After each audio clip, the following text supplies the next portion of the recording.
জামাতের পালস বুঝেই বিএনপি দৌড়াদৌড়ি এবং সাবেক প্রধানমন্ত্রী শেখ হাসিনা আওয়ামী লীগের এই যে বিগত ১৭ বছরের সবচেয়ে নির্যাতিত যে দলটি হয়েছিল সেটি হলো জামাত ইসলাম। সুতরাং বাংলাদেশের ওপর যেভাবে অত্যাচার জুলুম করেছেন, লুটপাট করেছেন, ভূমি দখল থেকে শুরু করে গুম খুম হয়েছে, তার থেকে বেশি অত্যাচার নির্যাতন নিপীড়ন হয়েছেন জামাত ইসলাম দলটি। সুতরাং জামাত ইসলামের টেকনিক্যাল যে বিষয় সেটি হলো আওয়ামী লীগ বোঝে ভালোভাবে, জামাতকে সামলানো এত সহজ না। সুতরাং টাকা দিয়ে ম্যানেজ করা সম্ভব না, এমনকি লোভ লালসা দেখিয়েও কোনোভাবে সিস্টেমের মধ্যে আনা সম্ভব নয়, বা সুযোগ সুবিধা দিয়ে তাদেরকে পকেটের ভিতরে রাখা যায় না।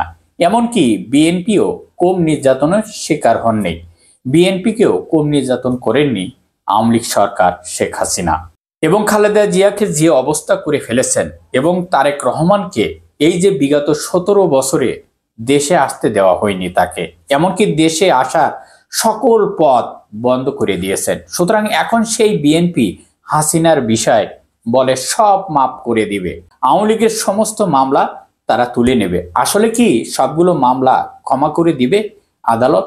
আদালত কি এ বিষয়ে প্রভাবিত করবে, আইনকে নিজের হাতে তুলে নেবে কি? এগুলো কিন্তু মির্জা ফখরুল ইসলাম আলমগীর সাহেব বলেছেন। এই ধরনের নানান কথার মাধ্যমে আওয়ামী লীগকে ভরসা দিয়ে যাচ্ছেন মির্জা ফখরুল ইসলাম আলমগীর সাহেব এবং আব্বাস। এদের কথা তো আপনারা সবাই ইতিমধ্যে শুনেছেন। ধানের শীষ ছাড়া অন্য কাউকে ভোট দিলে জিহ্বা কেটে ফেলা হবে, ভোট কেন্দ্রে কাউকে ঢুকতে দেওয়া হবে না, এই রকম নানান কথাবার্তা চলছে। তো যাই হোক, সর্বোপরি একটি কথা, জামাতের ক্ষমতার পিছনে বিএনপি দৌড়াদৌড়ি। গত ৩রা নভেম্বর সন্ধ্যায় গুলশান বিএনপি চেয়ারপারসন কার্যালয় বিএনপির মহাসচিব মির্জা ফখরুল ইসলাম আলমগীর সাহেব একটি সংবাদ সম্মেলন করলেন এবং কোনো পূর্ব পরিকল্পনা ছাড়াই ঘোষণা দিয়েছেন ২৩৭টি আসনে আগামী জাতীয় সংসদ নির্বাচনকে কেন্দ্র করে নির্বাচনে প্রার্থীর নাম ঘোষণা করে দিলেন মির্জা ফখরুল ইসলাম আলমগীর। সাথে সাথে খাতা কলমে এই যে মুহূর্তে থেকে দেশের বৃহত্তর রাজনৈতিক দলটি বিএনপি ভোটের যে দাম্ভিক বাজিয়ে দিল। সুতরাং নিজেদের ঘরের ভিতরে নিজেরা আগুন লাগিয়ে দিচ্ছে সারা দেশব্যাপী। যেমন ৮হাজারি মাদারীপুর টাওয়ার জ্বালিয়ে রাস্তা অবরোধ করেছেন ইতিমধ্যে, তারা বিক্ষোভ মিছিল শুরু করেছেন এবং কুষ্টিয়া দুই পক্ষের মধ্যে যেন চুল ছেঁড়াছেড়ি উত্তেজনার ঘটনা ঘটেছেন। এই গভীরে কোন দলের ফাটল এর মধ্যে টের পেয়েছেন বিএনপির শীর্ষ নেতারা এবং সেখানে ভয়ঙ্কর বিষয় তথ্য বেরিয়ে আসছে। এমনকি শতাধিক আসনে প্রকাশ্য কোন দল, এই যে চিত্রগুলো দেখা যাচ্ছে, ভিতরে ভিতরে আগুন জ্বলছে, প্রার্থী হিসাবে নতুন করে জরিপ করার উদ্যোগ নিয়েছেন। এই প্রতিক্রিয়ার পর বিএনপির নেতারা প্রায় অর্ধশত আসনের পরিবর্তন করতে পারে, এমনটি জানিয়েছেন দলীয় সূত্র নেতাকর্মীরা। এমনকি বিএনপির শীর্ষ নেতারা তাদের মধ্যে বলতে শোনা যাচ্ছে, বর্তমান প্রার্থী তালিকা চূড়ান্ত তালিকা নয়, কোন কোন এলাকায় পরিবর্তন করা দরকার তা খতিয়ে দেখা হবে, এমন আশ্বাসের বাণী দেওয়া হলো। কিন্তু হওয়ার কোনো লক্ষণ দেখা যাচ্ছে না বা দেখতে পাচ্ছি না।